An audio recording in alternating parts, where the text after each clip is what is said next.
Bismillahirrahmanirrahim. Assalamualaikum warahmatullahi wabarakatuh. Alhamdulillahirrabbilalamin. Wassalatu wassalamu ala isrofil anbiya'i wal mursalin wa ala alihi washabihi ajmain. Yang terhormat Ibu Hilda Hilaliyah, MPD, selaku dosen mata kuliah retorika, dan teman-teman sekalian R4G yang saya banggakan. Pada kesempatan kali ini, mari kita panjatkan puji dan syukur kehadirat Allah Subhanahu wa Ta'ala yang telah memberikan kita semua nikmat dan hidayahnya sehingga kita mendapatkan kesehatan pada hari ini. Hadirin yang saya hormati, pidato kali ini saya akan menerangkan tentang pelecehan seksual. Maraknya pelecehan seksual yang terjadi di Indonesia tidak bisa kita anggap sepele lagi. Berita-berita yang beredar tentang pelecehan seksual lagi-lagi membuat perempuan terkena imbasnya. Menurut data, 8 dari 10 perempuan di Indonesia pernah mengalami pelecehan seksual, di mana masyarakat hanya tahu pelecehan seksual terjadi jika perempuan jalan sendirian pada malam hari dengan pakaian minimnya. Walaupun tak hanya perempuan yang menjadi korban pelecehan seksual, namun lagi-lagi data menunjukkan bahwa sebagian besar korban pelecehan seksual selalu perempuan. Tak hanya di tempat-tempat sepi, pelecehan seksual sekarang bisa terjadi di ruang publik. Tak hanya di malam hari, pelecehan seksual juga bisa terjadi di siang hari yang notabene siapapun bisa melihatnya.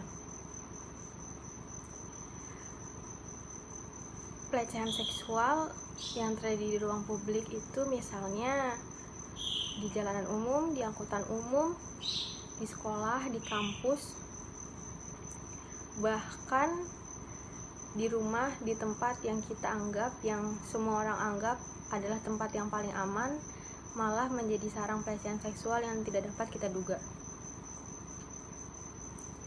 Dan pakaian bukanlah faktor utama yang menyebabkan pelecehan seksual itu terjadi.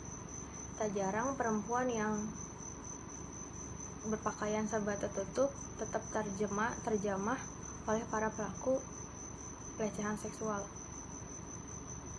Berita yang baru-baru ini juga ada tentang pelecehan seksual yang dialami balita yang mengenakan pakaian yang mengemaskan malah menjadi korban pelecehan seksual.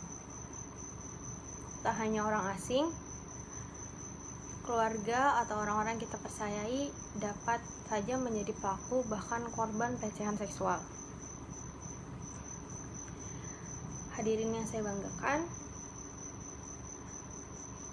pelecehan seksual yang dibahas kali ini tidak hanya dari sentuhan, melainkan juga ada yang disebut dengan catcalling, pemaksaan dalam berkencan, pertanyaan-pertanyaan yang terlalu pribadi, dan yang maraknya adalah komentar-komentar yang ada di sosial media yang tidak sepantasnya dilontarkan. Tak hanya korban, para saksi pun ikut bungkam, entah karena sama-sama takut atau memang tidak punya rasa kemanusiaan untuk menolong sesama. Ini bukan lagi membahas tentang banyaknya korban pelecehan seksual, namun ruang gerak perempuan yang jadi terbatas. Hal-hal yang seharusnya bebas dilakukan jadi sangat menakutkan jika dilakukan,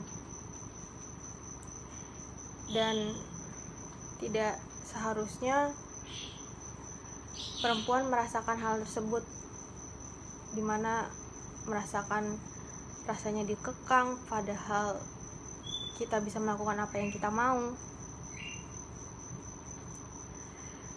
Pelecehan seksual ini memang memprihatinkan, tapi bukan berarti tidak ada cara penyelesaiannya.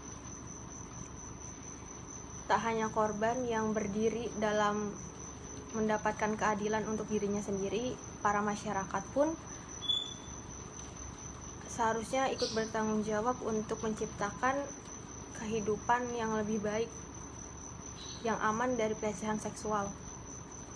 Tak hanya perempuan yang diajarkan bagaimana bersikap, berpakaian, tapi laki-laki juga harus diajarkan mengenai batasannya. Semoga dengan bersatunya masyarakat dalam upaya menghentikan pelecehan seksual dapat membuat dunia menjadi lebih aman dan nyaman bagi siapa saja. Demikian yang bisa saya sampaikan. Kurang lebihnya mohon maaf. Jika ada kata-kata yang kurang berkenan di hati, mohon maaf. Wassalamualaikum warahmatullahi wabarakatuh.